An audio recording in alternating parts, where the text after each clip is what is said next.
Taste the Daily.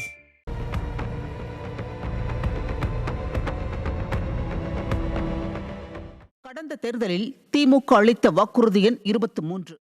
மாவட்ட ஆட்சித்தலைவர், வட்டாட்சியர் மற்றும் வட்டார வளர்ச்சி அலுவலர் ஆகிய அதிகாரிகள் தங்கள் வலைத்தளத்தில் நாடாளுமன்ற உறுப்பினர், சட்டமன்ற உறுப்பினர்கள் மற்றும் பொதுமக்களின் மனுக்கள் மீது வைத்த கோரிக்கைகள், கடிதங்கள் மீது எடுக்கப்பட்ட நடவடிக்கைகள் பற்றிய விவரங்களை பதிவிட வேண்டும். இதனால் பொதுமக்கள் தங்களது குறைகள் மீது எடுக்கப்பட்ட நடவடிக்கைகளை பற்றி தெரிந்து கொள்ள முடியும். சட்டமன்ற உறுப்பினர்கள் தங்கள் வலைத்தளத்தில் தொகுதிவாழ் மக்களிடமிருந்து பெறப்பட்ட மனுக்கள் ஒவ்வொன்றின் மீதும் எடுக்கப்பட்ட நடவடிக்கைகளின் விவரங்களை பதிவிட வேண்டும். இதற்கு ஏதுவாக ஒவ்வொரு சட்டமன்ற உறுப்பினர் அலுவலகத்திலும் 2 கணினி அலுவலர்கள் சட்டப்பேரவை செயலகத்தால் நியமிக்கப்படுவர். இந்த திராவிட ஆட்சி ஒரு வித்தியாசமான ஆட்சி. இவங்களை புரிஞ்சிக்கவே முடியல. கொடுக்குற வாக்குறுதி எதையுமே எலெக்ஷனுக்கு முன்னாடி தான் பெருமையாக பிரம்மாண்டமாக பேசுகிறாங்க. போன சட்டமன்ற எலெக்ஷனில் இவங்க நம்ம வெளிப்படையான ஒரு மாவட்ட நிர்வாகத்தை கொண்டு வருவோம், ஒரு சட்டமன்றத்திலையும் அலுவலகம் வச்சு மக்களுடைய குறைகளை தீர்க்கறதுக்கு மனுக்கள் பெறுவோம், அந்த மனுக்கள் மக்கள் நேரடியாக முதல்வரே வாங்குவேன் அப்படின்ற ஒரு தோரணெலாம் கொண்டு போயின்னா அந்த மாதிரி உங்களுடைய குறைகள்லாம் உடனே தீர்க்கப்படும் அப்படின்னு சொன்னாங்க. ஆனால் மக்களுக்கு முறையாக எந்த அலுவலகமும் இது வரைக்கும் இருக்கான்னு கூட தெரியாது. எந்த சட்டமன்றத்திலையும் எந்த உறுப்பினரும் மக்களை நேரடியாக சந்திக்கவும் இல்லை. எந்த மக்களும் அலுவலகத்தில் போய் பார்த்தா நமக்குன்னு ஒரு குறை தீர்க்கம் வச்சுருக்காங்க அப்படின்னு பார்த்தா எந்த ஒரு கணினி இது வசதி கூட இல்லை. எல்லாமே ஏதாவது ஒரு வெப்சைட்டில் போய் பார்த்தா கூட எரர் தான் காட்டுது.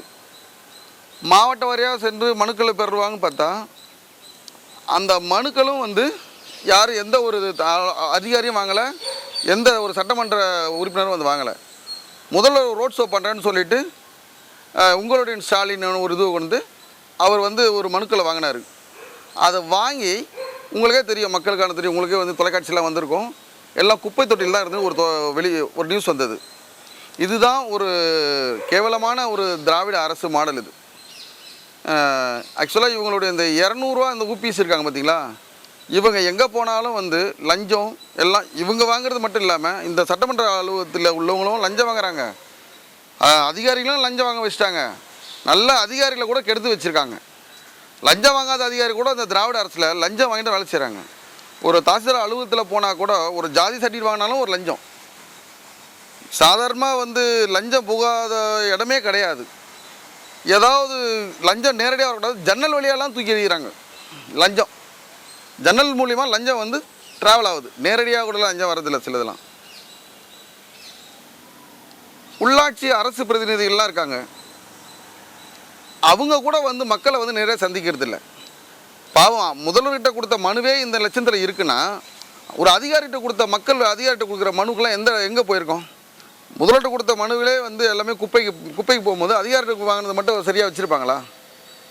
இதெல்லாம் அந்த மக்கள், பாமர மக்கள் ஒன்றும் புரியாமல் இந்த திராவிட கட்சிக்கு ஓட்டை போட்டு கொண்டு என்ன எல்லாம் கேவலமாக ஒரு ஆட்சி நடந்துட்டுருக்கு.